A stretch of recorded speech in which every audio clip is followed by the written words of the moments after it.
뉴스는 필요 없어 무거운 뉴스만 필요 있어 당신에게 들려주고 싶어 무게 있는 뉴스를 무거운 녀석들이 전해줘 무거운 녀석들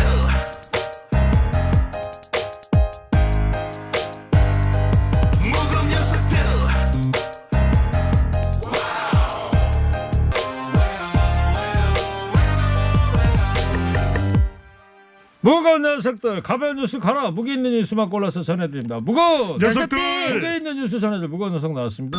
뚱커벨 인사이트K 배종찬 수장이에요. 안녕하십니까. 백신 접종합니다. 시사계 선덕선녀 박연미 기자입니다. 네, 안녕하십니까. 오늘도 잔뜩 들고 왔습니다. 같이 해주세요. 네, 무거운 뉴스 많이 좀 부탁드리고요.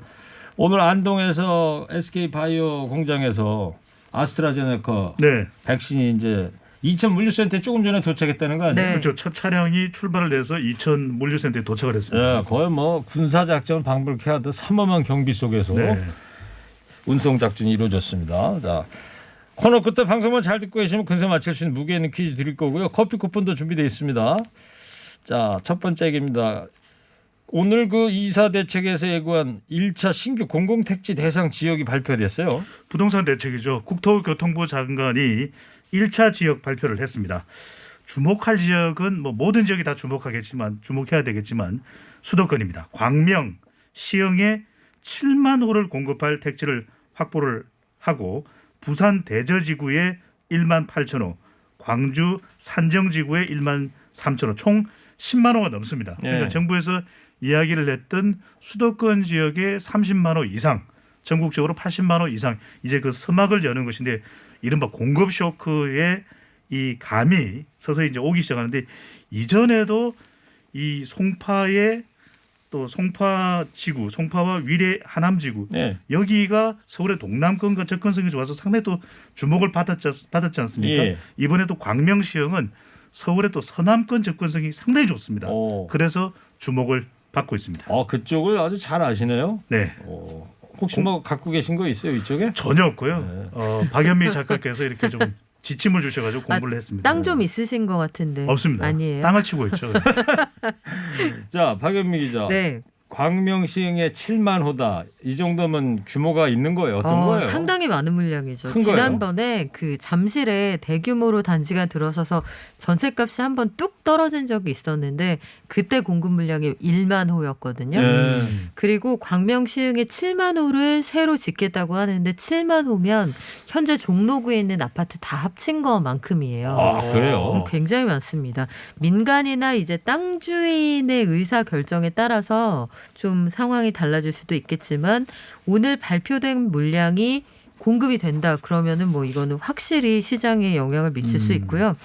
광명은 사실상 서울권으로 보셔도 큰 그렇죠. 무리가 없어요. 그래서 그렇죠. 서울이나 수도권 서남부 지역, 서남부라고 하면 뭐 신길, 영등포, 동작까지도 포함이 될 수 있는데 네. 이쪽 주택 수요가 흡수가 될 것으로 보이고 가산 디지털 단지나 아니면 여의도 그리고 강남도 사실 그 올림픽대로 타면 가깝거든요. 그렇죠. 그래서 이쪽의 입지가 상당히 관심을 받고 있는 상황입니다. 7만 호다 그러면은 예를 들어서 4인 가구다. 요즘은 4인 가구 찾기 힘드니까. 네. 3인 가구다. 그렇다도 오. 37, 21 그러면 21만 명. 와. 4인 가구다 하면 뭐 28만 명까지 수용이 된다는 엄청난 얘기네요. 숫자예요. 오. 강남 3구 아파트를 다 합친 양이 대략 25만 가구 정도 되니까요. 네. 일산 분당이 처음 그 시작할 때 보통 몇만이라고 그랬어요? 분당이 지금 분당 신도시에 우리가 비슷한 수준이 한 25만, 26만 정도 된다고 했었거든요. 네. 그렇게 생각을 하면 굉장히 많은 양. 분당이 한 3분의 2 정도 네. 된다 이렇게 보면 될까요 그러면? 네. 알겠습니다.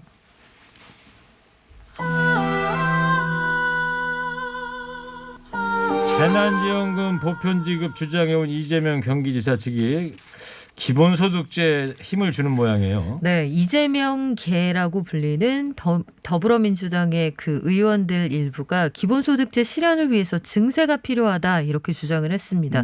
어제 국회에서 기본소득 연구 포럼이 기본소득과 결합한 조세 재정 개혁 방안 토론회를 열었는데 여기에 나온 사람들이 이제 의견을 제시를 했어요. 유종성 가천대 교수는 기본소득세와 사회보장세를 신설해야 한다. 그래서 모든 소득의 원천에 대해서 5%를 일괄과세하자. 무슨 얘기냐면 우리 소득세 원천 징수하잖아요. 네. 여기에 5%의 세를 별도로 매기자는 거예요. 요걸 걷어가지고 그 보편적으로 기본소득을 지급할 수 있는 그 재원으로 쓰자는 거고 별개로 종부세 같은 이 부유세 같은 것들도 좀 더 걷어서 여기에서 그 벌충을 하자 이런 얘기인데 쉽지는 않을 것 같습니다. 일단 전 국민에게 50만 원을 기본소득으로 지급한다는 가정하에서 보면 한 달에 네, 전 국민에게 50만 원이니까 한 사람당 1년에 50 곱하기 12 하면 600씩 받게 되는 거잖아요.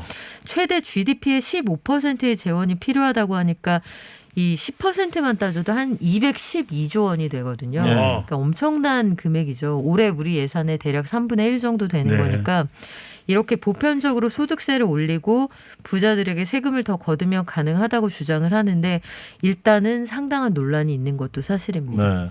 유튜브로 보시던 꿈돌이님이 박연민 기자님 오늘 풀매했나 봐요. 오, 네, 텔레비전에 나오느라고 제가 오늘 아침과 많이 다르죠? 와 유튜브의 삼소녀님은 박연미 작가에게 도자기 피부다. 아 진짜요? 도자기 좀 으깨서 발라보았어요. 네, 이 기본소득제라는 게 이제 앞으로 4차 산업혁명 시대가 도래하 그러면 기계나 인공지능한테 이제 일자리를 다 뺏기게 되니까 네. 그런 분들을 위해서 기본소득을 좀 제공해야 되는 거 아니냐 정부에서 이런 취지인 것 같은데 소병훈 의원이 전에도 이 비슷한 법안을 발의한 적이 있지 않았습니까? 근데 이제 법안을 발의했다가 이제 폐기가 됐었죠. 이제 일정 기한이 지나고 나면 이제 법안이 폐기가 되는데 소병훈 의원은 이제 기본소득 재원 마련을 위해서는 국토보유세법, 탄소세, 또 데이터세, 로봇세 등을 입법할 예정이라고 얘기했는데 기본소득세도 우리 국민들이 아주 완전하게 공감한 건 아니거든요. 네. 그런 만큼 중요한 게 역시 국민 공감이 얼마만큼 가능할지 여부가 중요한데 국토보유세법 외에도 탄소세, 데이터세, 또 로봇세 이런 것들을 국민들이 과연 공감할까? 예. 이 부분이 특히나 중요해 보입니다. 그렇습니다. 기본소득과 증세 이 뜨거운 감자인데 민주당 당론은 어떤 거예요? 당론은 아닙니다. 이게 그 소위 이재명계 의원들 일부가 주장을 하는 내용인데 네. 기본소득 제도 혹은 기본소득 제도를 위한 증세 자체에도 이견이 있는 의원들이 꽤 많은 것으로 알려져 있어요. 근데 다만 기본소득제 도입에 대한 이슈가 계속 나오는 게 어쨌든 현재 기준으로는 차기 대선 주자 중에 지지율 선두를 달리고 있는 이재명 지사가 핵심 공약으로 계속 이걸 거론하고 있기 때문에 의제 설정이 된다는 거죠. 그래서 네. 요 의제를 가지고 향후에 대선 국면에서 어떻게 논의가 될 거냐 이게 문제가 되는데 서울시장 후보로 나온 오세훈 후보의 경우에는 일단 이렇게 하면 나라 절단 난다 이렇게 굉장히 비난을 하기도 했습니다. 네. 자, 그러면 여당 당론이 아닌데다가 또 야당과 또 워낙 생각이 다른 만큼 반론도 이제 만만치 않겠군요. 네, 국민의힘은 또 발끈하고 있는데 앞으로 이제 기본소득이 가는 도중에 맞부닥칠 난관 중에 두 가지가 있는데 하나는 세금 인상입니다. 예. 왜냐하면 증세를 해야만 또 기본소득 재원을 마련할 수 있는 재원이 있어야 네, 되니까. 또 하나는 부자에게 왜 주느냐. 부자는 이거 안 줘도 기본소득 안 줘도 잘 사는데 이 두 가지에 대해서 얼마만큼 이 공감대를 만들어낼 수 있을까 중요한데 국민의힘은 반발하는 것이 퍼주기를 지금도 하고 있는데 증세 발톱이 드러났다. 마구 주려니 이제는 걷어들이는 방법도 다양하게 도입해야 한다고 주장하는 것 아니냐라며 맹공을 퍼부었습니다. 결국 공짜 점심은 없다는 것이기 때문에 이렇게 이 기본소득을 통해서 현금성 지원을 하게 되면 재난지원금도 마찬가지입니다. 결국 나중에는 그것을 걷어들이기 위해서 정말 우리 재정 부담이 엄청날 것이다라고 강조를 하면서 공세를 펼쳤는데 4차 긴급 재난지원금도 그렇고 또 이 재난위로금 또 최악의 실업률에 분출하기 위해서 90만 개 세금 알바 이 모두 긴급 매표 지원금이라면서 비판을 하고 있는데 이것에 또 반박하는 여론도 있어요. 왜냐하면 네. 지금 이걸 재난지원금으로 볼 거냐. 자영업이나 또 소상공인 분들이 장사를 못하고 싶어서 못한 게 아니거든요. 정말 이 재난. 그렇다면 지금의 지원금을 나중에 뭔가 돌려받아야 될 성격으로 보는 것이 아니라 보상금이다. 네. 오히려 많이 좀 수혜를 입은 코로나 국민의 수혜를 입은 기업이나 또 국민들이 이들에게 좀 보상을 하는 것이 세금을 통해서 실천하는 것이 마땅하지 않냐. 보상금이다라고 주장하는 쪽도 나오고 있습니다. 아 그렇군요. 어제 그 현대차에서 전기차 모델 발표했잖아요. 네. 예, 어제 MBC 뉴스데스크 보다가 거기서 집중 보도를 하는데 보니까 이제 전기차에 부품이 안 들어가잖아요. 네. 배터리만 이제 들어가고 그러다 보니까 앞으로 전기차 시대가 온다면 부품 관련 일자리가 종사하시는 분들 일자리가 많이 없어질 거다. 자, 이렇게 이 4차 산업혁명 시대로 가면서 일자리를 놓치는 분들이 많다 보니까 기본소득이라는 게 장기적으로는 필요하겠구나라는 저는 그런 생각을 좀 들긴 들었는데 생각해 볼 수 있는 것이죠. 네. 생각해 볼 수 있는 것이고 중요한 것은 얼마만큼 국민 공감대가 형성되기 위해서는 재원 마련이 중요하거든요. 그걸 동의를 얻어야 되는 부분이니까 사실 검토는 시작할 필요가 있어 보입니다. 예, 알겠습니다.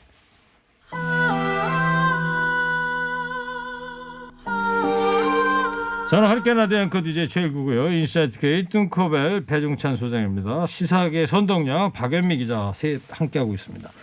조금 전에 분당 아파트 가구 수 박 기자가 얘기해 줬는데 한 청취자께서 분당구의 아파트 가구 수는 12만 1,290가구입니다. 정정해 주세요. 오, 정확하시네요. 네. 12만 가구로 정정하겠습니다. 네. 네. 자, 실손보험 좀 얘기하려고 그러는데 지금 크게 지금 화제가 되고 있어요. 실손보험료가 이제 오른다면서요? 네, 실손보험료가 오르는데요. 전체 다 크게 오르는 게 아니라 뭐 100%까지 오른다 막 이런 얘기가 나와서 좀 무서운 기사라고 생각하시는 분들이 많았을 텐데 예.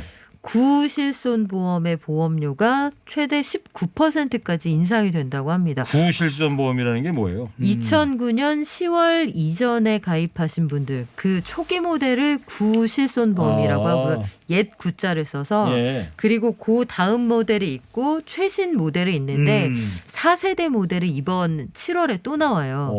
왜 이렇게 계속 버전이 바뀌냐면 이게 대표적인 역마진 상품이라서 그렇습니다. 그러니까 초기 단계 이번에 말씀드리는 구실손보험은 보장이 너무 좋아요. 그래서 본인 부담이 없어요. 정말 100% 보장이 되기 때문에 너무 보장률이 높다 보니 이거 가지고 이른바 의료 쇼핑하는 사람들이 많아서 그랬죠. 보험사 손해율이 올라간다 이런 주장이거든요. 삼성화재가 18.9% 오는 4월부터 인상을 한다고 하고요. 현대해상 18%, 다른 보험사들도 최소 15% 이상 올린다고 합니다. 그러니까 2019년 이전 가입자들 2009년 10월 이전이요. 2009년 네. 이전 가입자들에 대해서는 그 사람들 옛날 가입자들만 오른다 이런 얘기예요. 그러니까요. 이게 실손보험이 한 10여 년 전부터 정말 광고를 엄청나게 했습니다. 아니 오늘 어디가? 병원에 갑니다. 또 가? 그런데 이거 있어? 뭔데요? 실손보험. 와. 이 광고가 엄청나게 많이 쏟아졌던 그때 것인데. 뭐 광고 모델 했었어요? 아니. 예. 이 뚱커벨은 실손보험이 없어가지고 네. 병원을 가기가 엄두가 나지 않는데 실손보험을 들면 물론 이제 가야 되는 이유가 있는 분들이 계시죠. 근데 너나 할 것 없이 이제 편하게 병원을 언제든지 가서 비용 부담 없이 그러다 보니까 이 실손보험 상품을 가지고 있는 보험사들이 계속 부담이 되죠. 앞서 네. 이제 박연미 작가가 얘기하셨는데 지금 실손보험 많은 관심을 가지고 있는데 세 가지로 나눠보면 2009년 10월 이전에 판매된 이게 정말 효가 정말 좋은데 했던 구실손보험이고요. 그다음에 2009년 10월부터 2017년 3월에 판매된 중간에 표준화 실손보험이 있고 이것도 안 되겠다. 보험사가 또 부담이 됐던 것이거든요. 그래서 2017년 4월부터 한 4년여 전부터 판매된 것이 신실손보험 이렇게 세 가지로 나눌 수 있는데 구실손보험에 인구가 워낙 많이 가입되다 보니까 이 보험사들이 그동안 계속해서 큰 자산 부담을 가지고 있었던 상태였던 거죠. 네. 저도 실손보험을 가입을 못했거든요. 고혈압약을 복용한다고 했더니 안 들어주더라고요. 박연미 기자는 네. 가입이 돼 있겠네요. 네, 젊으신 있죠. 분이라. 네. 네.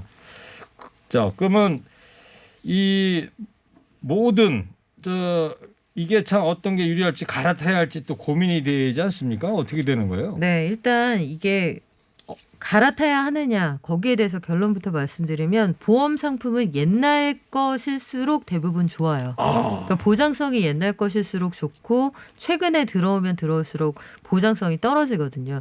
대신 여기에 비례해서 본인 부담금 그러니까 보험료로 내는 돈은 줄어들게 되죠.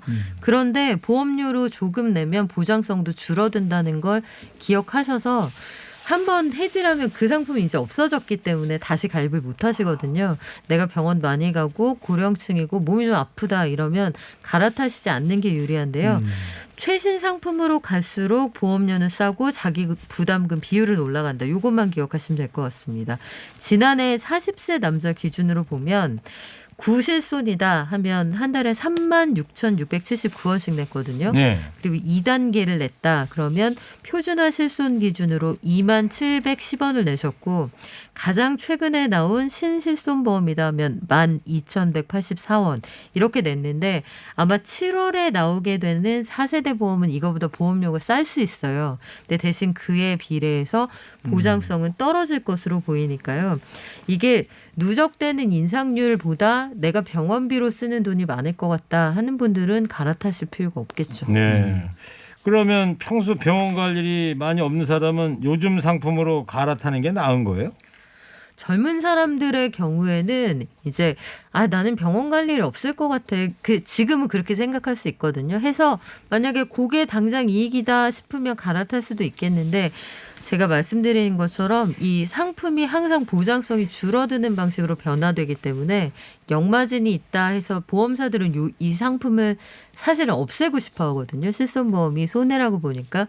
그래서 지금 내가 가지고 있는 상품이 보장성이 높다 이렇게 되면 장기적으로 볼 때는 내가 뭐 몇 살까지 보장되는지를 봐서 요걸 비교 형량을 좀 해보셔야지 단순하게 보험료만 보고 선택하실 건 또 아닌 것 같아요. 네.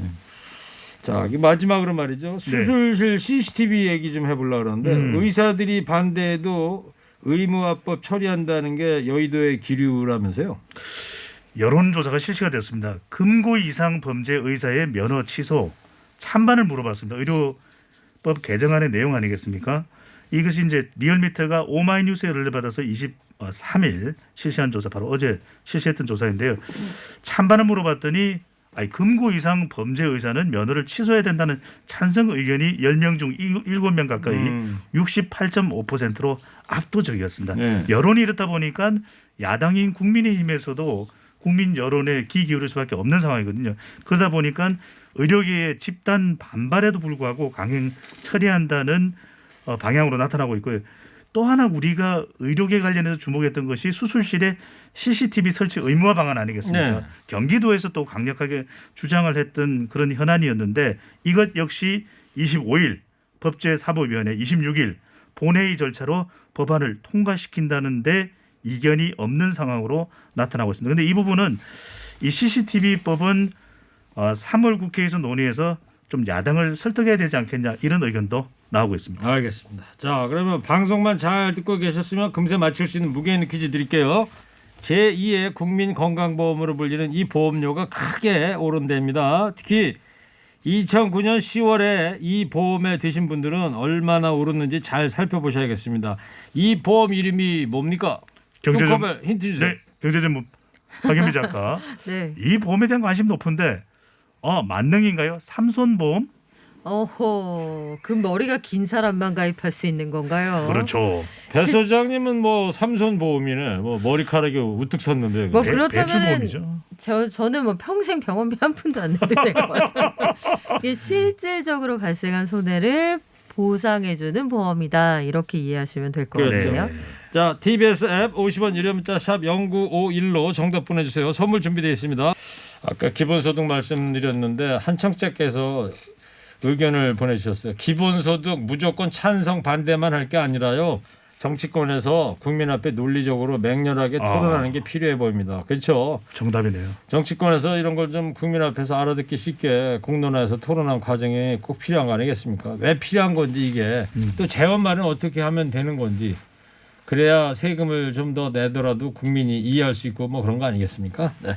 자, 지금까지 오늘 무게 있는 뉴스들 무거운 녀석들이 전해드렸습니다. 인사이트계 배중찬 소장, 박연미 기자였습니다. 두 분 고맙습니다. 무거운 녀석들! 녀석들!